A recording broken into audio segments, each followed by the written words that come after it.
신앙생활은 언제부터 하셨어요? 한 번도 안 해봤어요. 아, 네, 그러시군요. 저희 처음 뵙는 선생님께 잠깐 제 얘기를 들려드려도 되겠습니까? 네. 영생은 영원한 생명을 뜻합니다. 영생을 얻기 이전에는 항상 저는 죽음의 공포 가운데 살았습니다. 항상 모든 일에 두려움과 불안감이 저의 삶을 무너뜨렸습니다. 그러던 어느 날 저는 영생을 얻게 되었습니다. 영생을 얻은 이후부터는 불안과 두려움은 사라지고 항상 기쁨과 충만이 제 삶을 인도했습니다. 그러나 무엇보다 기쁜 것은 제가 영생을 얻었기 때문에 만일 오늘이라도 이 세상을 떠난다면 천국에 들어간다는 것을 확신하고 있기 때문입니다. 선생님께 질문 하나만 드리겠습니다. 네. 선생님, 만일 오늘이라도 이 세상을 떠나신다면 천국에 들어간다는 천국에 들어가는 확신이 있으세요? 아니요. 저는 모르겠어요. 그리고 천국이나 영생에 대해서도 사실 믿기지가 않으네요. 네, 그러시군요. 처음에는 잘 몰랐습니다. 그런데 성경을 통하여 그 사실을 알게 되었습니다. 성경은 내가 너희에게 이것을 쓴 것은 너희로 하여금 영생이 있음을 알게 하려 함이라 라고 말씀하십니다. 성경에 기록된 목적이 바로 우리에게 영생이 있음을 알려주어 확신을 갖도록 하기 위함이지요. 어떠세요? 이선열 권사님은 만약 오늘이라도 이 세상을 떠나신다면 천국에 들어간다는 확신이 있으세요? 네, 확신 있습니다. 네. 하집사님은 확신이 있으세요? 예, 저도 확신 있습니다. 저희는 이렇게 영생의 확신을 가지고 기쁘게 살고 있습니다. 선생님, 제가 어떻게 영생을 얻게 되었는지, 선생님도 어떻게 하면 영생을 얻어 천국에 들어갈 수 있는지 말씀드려도 되겠습니까? 네. 선생님, 그 말씀을 드리기 전에 제가 질문 하나만 더 드리겠습니다. 선생님은 어떻게 하면 영생을 얻어 천국에 들어갈 수 있다고 생각하세요? 착한 일을 많이 하면 천국에 갈 수 있을 것 같아요. 선생님은 착한 일을 많이 하시면 천국에 들어갈 수 있다는 것이죠. 제가 선생님의 대답을 바로 이해했나요? 네. 제가 선생님의 대답을 듣고 보니 선생님에게 가장 기쁜 소식을 전해드릴 수 있겠군요. 그 기쁜 소식은 영생은 값없이 주시는 하나님의 선물입니다. 그러므로 영생은 돈이나 공로나 자격으로 얻는 것이 아닙니다. 성경은 너희는 그 은혜에 의하여 구원을 받았으니 이것은 너희에게서 난 것이 아니요 하나님의 선물이라. 행위에서 난 것이 아니니 이는 누구든지 자랑하지 못하게 함이라 라고 말씀하십니다. 사실 우리가 살면서 생명과 관계되는 가장 중요한 것은 다 선물로 받았어요. 예를 들면 밝은 햇빛, 공기, 물 등은 값없이 선물로 거저 받았습니다. 이와 같이 영생도 하나님이 우리에게 값없이 선물로 주신다는 것입니다. 그렇다면 왜 하나님은 영생을 선물로 주셔야만 할까요? 이것은 성경이 인간에 관하여 하신 말씀을 잘 이해할 때 좀 더 분명히 알 수 있습니다. 인간은 죄인입니다. 그러므로 죄인은 자신을 구원할 수 없습니다. 성경은 모든 사람이 죄를 범하였음에 하나님의 영광에 이르지 못하더니 라고 말씀하십니다. 성경에서는 죄를 이렇게 정의하고 있습니다. 첫째, 강도나 살인, 도적질이나 간음처럼 하지 말아야 할 것을 하는 것이 죄이고, 둘째, 부모 공경이나 이웃 사랑처럼 해야 할 것을 하지 않는 것도 역시 죄이며, 셋째, 교만, 정욕, 미움, 탐심, 시기, 질투, 거짓말처럼 나쁜 마음이나 나쁜 생각을 하는 것도 죄입니다. 그러나 무엇보다도 하나님을 하나님으로 믿지 않는 것이 가장 큰 죄입니다. 이런 기준으로 볼 때 선생님은 하루에 몇 번 정도 죄를 짓는다고 생각하세요? 수없이 많은 죄를 짓고 있는 것 같아요. 저도 그래요. 우리는 자신도 모르게 많은 죄를 짓고 살지요. 성경의 기준으로 볼 때 어떤 사람이 하루에 10번이나 5번, 아니 단지 3번만 죄를 짓는다고 생각해 보십시다. 아마 그 사람은 걸어다니는 천사라고 할 수 있을 것입니다. 그러나 그런 천사와 같은 자라도 하루 3번이면 1년이면 1000번 이상, 90평생을 산다면 9만 번 이상의 죄를 짓는 셈이지요. 그래서 이 세상에서 자신은 죄인이 아니라고 주장할 수 있는 사람은 단 한 사람도 없습니다. 그렇다면 이런 죄인이 어떻게 영생을 선물로 받을 수 있을까요? 이것은 성경이 하나님에 관하여 하신 말씀을 잘 이해할 때 좀 더 분명히 알 수 있습니다. 하나님은 자비로우셔서 우리를 벌하시는 것을 원치 않으십니다.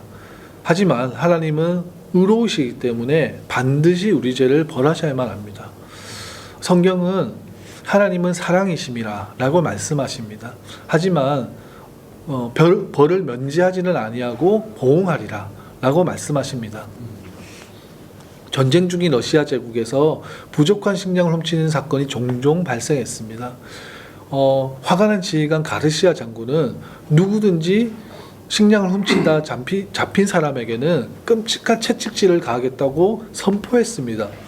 그런데 도둑을 잡고 보니 다른 사람이 아닌 그의 어머니였습니다. 장군은 원칙대로 사랑하는 어머니에게 채찍질을 가하자니 늙으신 어머님이 돌아가실 것 같고, 그렇다고 그냥 넘어가자니 부하들에게 공기가 서지 않을 것 같았습니다.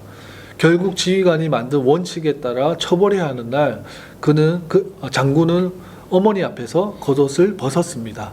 그리고 부하들에게 명했습니다. 어머니 대신 나에게 채찍을 가하라. 그는 어머니 대신 채찍에 맞음으로써 어머니를 향한 사랑을 실천했을 뿐만 아니라 동시에 죄인을 처벌하는 공의도 실천하게 된 것입니다.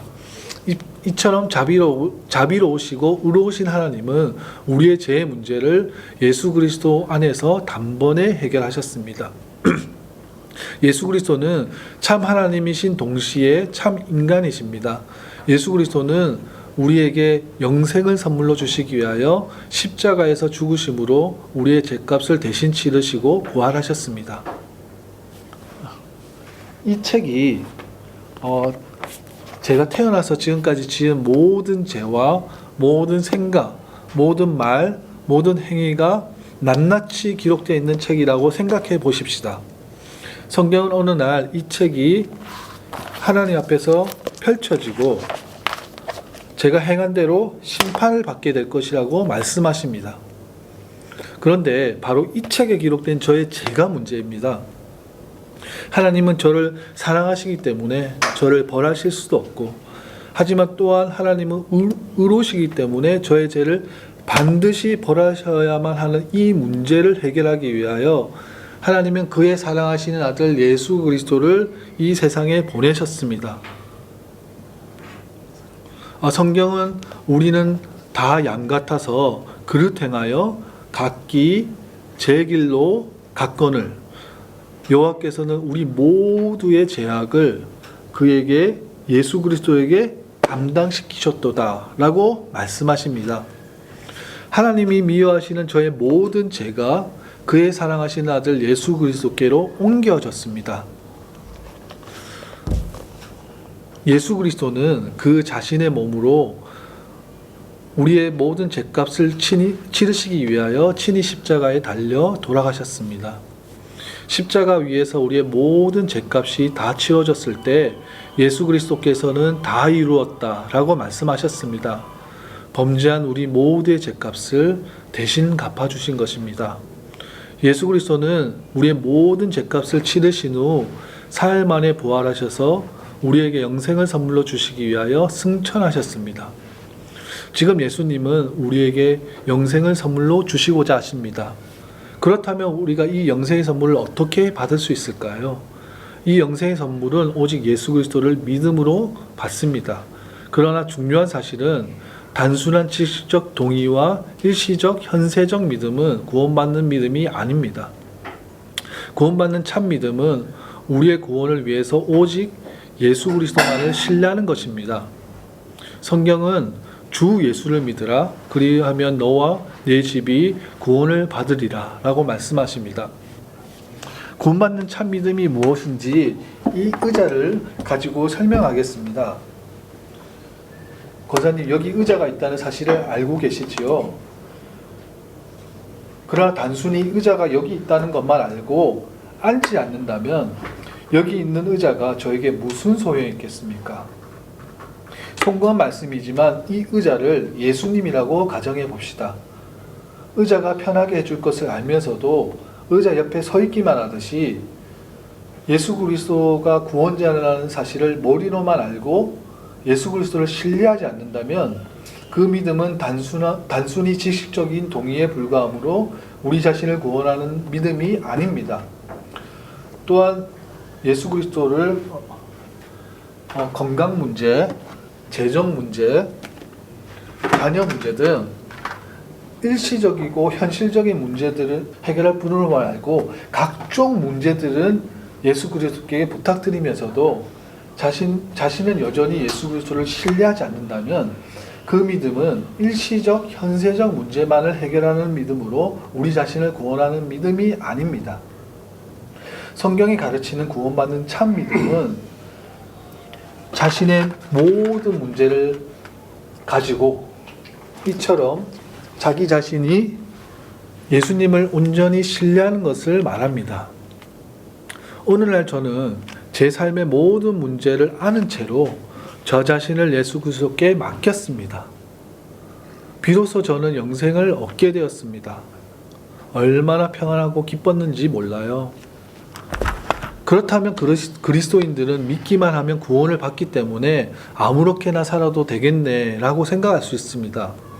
하지만 우리가 믿음으로만 구원을 받는다 해도 선행과 경건 생활에 힘써야 할 이유는 구원을 받기 위해서가 아니라 우리에게 영생을 선물로 주신 예수님에게 감사하기 때문입니다. 믿음은 왕이 주는 선물을 받기 위해 내민 거지의 손과도 같습니다. 저는 수년 전에 깨끗하지 못하고 자격 없는 손을 내밀어 만왕의 왕 대신 하나님으로부터 천국의 영생을 선물로 받았습니다. 저는 그때 이 선물을 받을 자격이 없었습니다.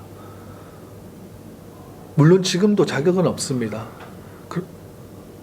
그러나 저는 영생을 가지고 있습니다. 은혜로 받은 것이지요.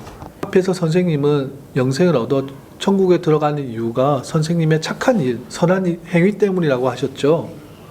그렇다면 선생님께서 영생을 얻어 천국에 들어가려고 결국 누구를 신뢰하고 계셨던 것일까요? 제 자신을 신뢰한 것 같네요. 선생님께서 영생을 선물로 얻고 천국에 들어가려면 신뢰 대상을 자신의 선한 행위로부터 오직 예수 그리스도께로 옮기셔야만 합니다. 지금까지 성경의 핵심 내용을 요약해서 말씀드렸습니다. 이해가 되십니까? 네.